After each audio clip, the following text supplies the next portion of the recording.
رسول کریم علیہ السلام نے ارشاد فرمایا، حضور فرمانے لگے جس گھر میں اللہ کا ذکر ہوتا ہے وہ گھر زندوں کا ہے، اور جس گھر میں رب کریم کا ذکر نہیں ہوتا وہ گھر زندوں کا نہیں ہے۔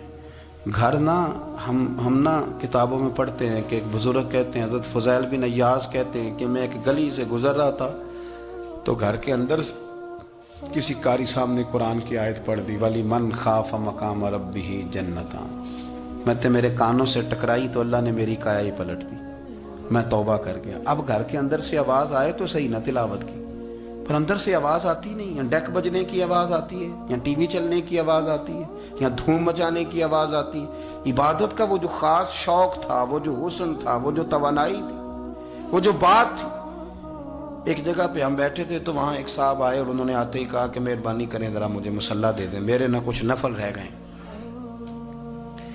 تو میں نے وضو کر لیا تو کوئی مصلی مل جائے، مصلی انہیں دے دیا گیا، وہ مصلی لے کے چلے گئے۔ تو پیچھے ایک صاحب نے تبصرہ کیا، کہنے نے کتنا ریاکار بندہ ہے، لوگوں کو دکھا رہا ہے کہ میں نفل پڑھتا ہوں، ہے کو بات کرنے والی۔ میں نے اسے کہا تو مہربانی کرنا، اس طرح کی ریاکاری تو بھی کر، پکڑ مصلی اور جا، تو بھی تھوڑی ریاکاری کر کے آ، اٹھ ذرا شکر کر، کوئی یہ ریاکار بھی ملا ہے، کوئی نفل پڑھ کے ریاکاری کر رہا ہے اللہ کا۔ میں کہتا ہوں کو پڑھے تو صحیح نہ، یہ کوئی دور ہے نفل پڑھنے کا؟ اس میں تو لوگوں کا مزاج ہی نہیں، طبیعت ہی نہیں۔ میں نے کہا چل مہربانی کر، یہ لے مصلی اور تو بھی جا تھوڑی سی، یا کر یا ریاکاری کرو تو صحیح نا، مزاج ہی نہیں، ذوق۔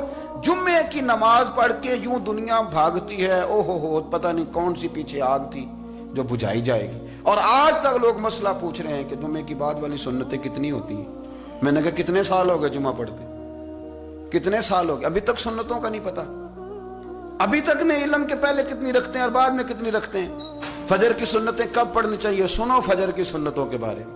میرے رسول کریم سید عالم صلی اللہ تعالی علیہ وسلم سے ایک صحابی نے پوچھا تھا، حضور میری فجر کی سنتیں رہ گئیں یا رہ جاتی ہیں تو حکم کیا ہے، کیا انداز ہے حضور کا۔ بخاری مسلم کے لفظ سنو، حضور سید عالم صلی اللہ علیہ وسلم فرمانے لگے، اس نے کیا پوچھا تھا، حضور جواب کیا دیتے ہیں، فرمایا فجر کی سنتیں کبھی نہ چھوڑنا، فجر کی پہلی دو سنتیں کبھی نہ چھوڑنا۔ یا رسول اللہ صلی اللہ تعالی علیہ وسلم میری رہ گئی ہیں، رہ جاتی ہیں، فرمایا فجر کی دو سنتیں نہ چھوڑنا، فرمایا فجر کی پہلی دو سنتیں مجھے دنیا اور دنیا کے اندر جو کچھ ہے وہ سب سے زیادہ پیاری ہے۔ فجر کی دو سنتیں دنیا اور دنیا میں جو کچھ ہے مجھے وہ سب سے زیادہ پیاری ہیں، اس لیے فجر کی سنتیں نہ چھوڑنا۔ اپنا ذوق، اپنی طبیعت، ہم نے نا ذوق غلط بنا لیا۔ اگر 20 بندے کہہ بھی دیں گے تو نے بڑی شاندار تلاوت کیا تو کیا اس سے بنے گا؟ 100 بندہ کہہ بھی دے تیری کیا بات ہے، کیا بات ہے نعت خاں کی، کیا بات ہے علامہ صاحب کی، پیر صاحب کی، پیر مہر علی شاہ صاحب رحمت اللہ علیہ۔ آپ تشریف فرما تھے تو آپ کے ایک ہی بیٹے بابو جی جن کو کہا جاتا ہے، جس دن صاحبزادے پیدا ہوئے تو خادم نہ وہاں سے نکلا۔ ان لوگوں کے شوق اور طرح کے تھے نا، تو ان کی توجہ بھی اپنے شوق کی طرف رہتی، تو خادم نکلا اندر سے، پیر صاحب مبارک ہو، پیر صاحب مبارک ہو، پیر صاحب مبارک ہو، پیر صاحب مبارک ہو، شور کر رہا ہے۔ تو پیر صاحب کو وجد ہو گیا، اللہ اکبر اللہ اکبر اللہ، وہ کیا ہوا، کس بات کی مبارک دے رہے ہو؟ عرض کی حضور اللہ نے بیٹا دیا۔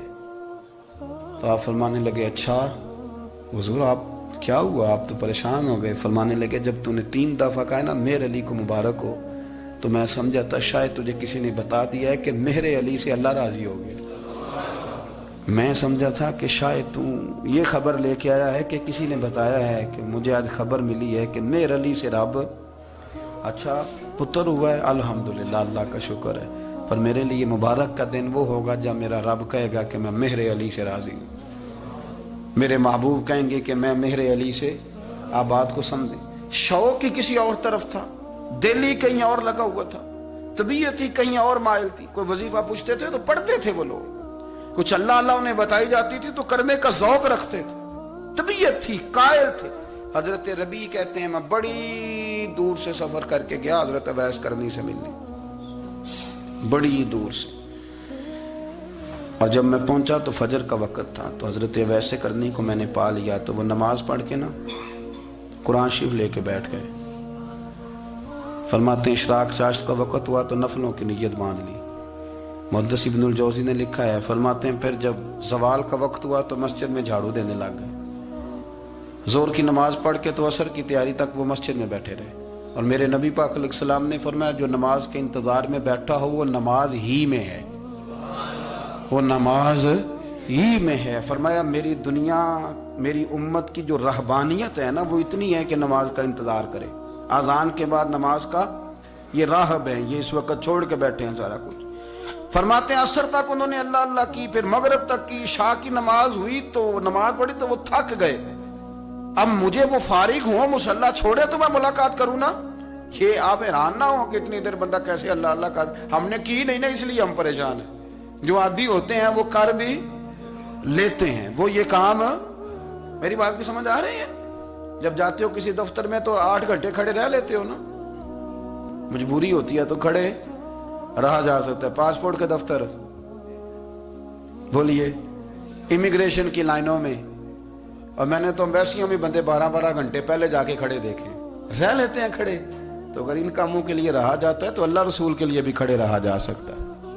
تو فرمانے لگے کہ جب عشاء کی نماز کے بعد آخر انسان تھے، تھک گئے، نیند کا غلبہ ہوا تو تھوڑی ایسے آنکھ بند ہوئی تو کھلی تو رونے لگے. حضرت ویسے کر لیا، رو کے کہنے لگے مالک مجھے غافل تو نہ کر، ابھی میں نے کیا بھی کچھ نہیں، دن ختم ہو گیا، کوئی نفل نہیں، کوئی اللہ اللہ نہیں، اللہ مجھے غافل نہ کر، میری مدد فرما.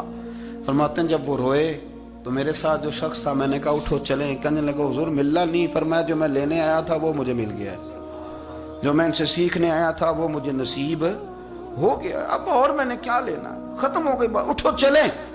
اللہ کے بندوں نے حضرت ربیہ بن کعب اسلمی رضی اللہ تعالیٰ عنہ فرماتے ہیں، کہتے ہیں جب بنو قریظہ اور بنو نذیر یہودیوں کے ساتھ حضور علیہ السلام نے جنگ کا اعلان فرمایا تو وہ دشمن ہو گئے. ہمیں خطرہ تھا کہ وہ رات کو کہیں محبوب کو تکلیف نہ دیں، تو کچھ لوگ نا تلواریں لے کے نبی پاک کے دروازے پہ پہرے داری کرتے تھے. گن مین رکھنا حرام نہیں، اگر کسی کو واقعی خطرہ ہو تو اس کے لیے سنت بھی ہے. حضرت علی المرتضیٰ تلوار لے کے حضور کے گھر کا پہرا دیتے تھے. حضرت ربیہ بن کعب اسلمی رضی اللہ تعالیٰ عنہ فرماتے ہیں کہ رات میری ڈیوٹی تھی کہ میں حضور کے گھر کا پہرا دوں گا. تو فرماتے ہیں میں باہر سن رہا تھا، ساری رات ہی میرے نبی پاک نے اللہ کی تسبیح پڑھی، ساری رات، کبھی تسبیح، کبھی تحلیل، کبھی تحمید، کبھی تکبیر، ساری رات. فرماتے ہیں ساری رات حضور پڑھتے رہے اور ساری رات ہی میں سنتا رہا. مجھے اونگ آ گئی، میری آنکھ لگ گئی، حضور ابھی پڑھ رہے تھے، میں تھک کے سو گیا. اور فرماتے ہیں جب میری آنکھ دوبارہ سے کھلی تو میرے کانوں میں پھر کوئی چیز گونجی تو میں نے کان لگایا تو میرے حبیب ابھی بھی اللہ کو یاد کر رہے. ساری رات حضور رب کی عبادت کرتے.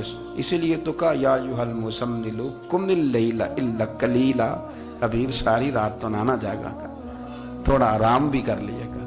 میرے بھائی اپنا مصلی، اپنی عبادات، اپنے وظائف، اللہ اللہ جو آپ نے کسی سے سیکھی ہے اس کو کبھی کمزور نہ ہونے دیں. شجرہ شریف جو کسی بزرگ سے آپ لے لیتے ہیں تو کیا رسم ہے کوئی؟ اس پہ کچھ لکھا ہوتا ہے، وہ پڑھنے کے لیے دیا جاتا ہے. اس پہ لکھا ہوتا ہے کہ یہ اللہ اللہ آپ نے کرنی ہے. ساری زندگی کسی اسکول میں داخل ہو گئے اور وہاں جا کے آپ نصاب ہی نہ پڑھیں، کتاب ہی نہ کھولیں تو پاس ہو جائیں گے؟ وہ کہتے ہیں میں 20 سال جاتا رہا ملا کچھ نہیں. تو آپ نے لیا کیا ہے؟ ایک اتنی سی کتاب تھی، اس کو تو کھول کے آپ دیکھ نہیں سکے، اس کے وظائف تک تو رسائی نہ ہوئی. اس لیے کہ اللہ اللہ کرنا مشکل ہے اور تصویر کھچانا یہ آسان کام ہے. تو جو آسان ہے اس طرف ہماری توجہ لگی رہتی ہے اور جو مشکل ہے اس طرف ہم ذوق پیدا نہیں کرتے. یا ایھا الناس اعبدوا ربکم الذی خلقکم والذین من قبلکم لعلکم تتقون. اے لوگوں اس رب کی عبادت کرو جس نے تمہیں پیدا کیا اور تم سے پہلوں کو پیدا کیا، اس لیے عبادت کرو کہ تم پرہیزگار ہو جاؤ گے. مالک سمجھنے کی توفیق عطا فرمائے.